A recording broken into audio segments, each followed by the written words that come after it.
कविता का नाम है एक तिनका। ये बच्चा हमारे पास गायत्री है।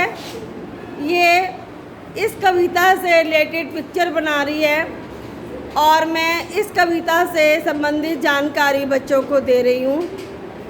बच्चे ध्यान से सुनेंगे बेटा, सब बच्चे ध्यान से सुनेंगे। एक तिनका कविता में हरिओल जी ने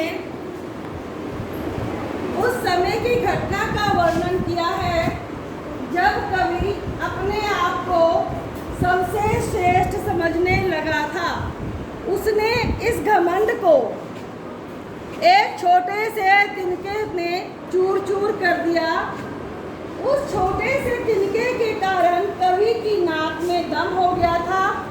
उसकी आंखें लाल होकर झूमने लगी। उस तिनके को निकालने के लिए कई प्रयास किए गए। जब किसी तरीके से वह तिनका निकल गया तब कवि को समझ में आया कि उसका अभिमान तोड़ने के लिए एक छोटा तिनका भी बहुत है।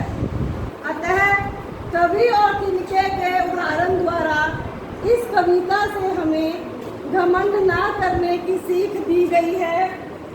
और स्टूडेंट्स, इसी तरह से हमने ये कविता पूरी करी है। आप सब बच्चों को इससे रिलेटेड कोई प्रश्न पूछना हो तो पूछ सकते हैं। कविता मैं आपको एक बार दोबारा से पढ़ा दी थी मैंने, फिर दोबारा से बोल देती हूँ। कविता का नाम था एक तिनका।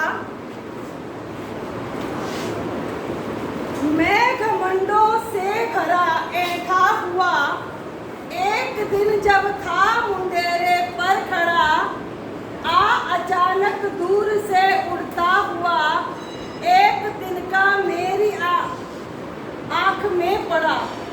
मैं झिझक उठा, हुआ बेचैन सा, लाल होकर भी दुखने लगी। मूठ देने लगे लोग कपड़े को की लगे, एक बेचारी दबे पाँव भागी। जब किसी ढब से निकल तिनका गया तब समझ में यो मुझे ताने दिए।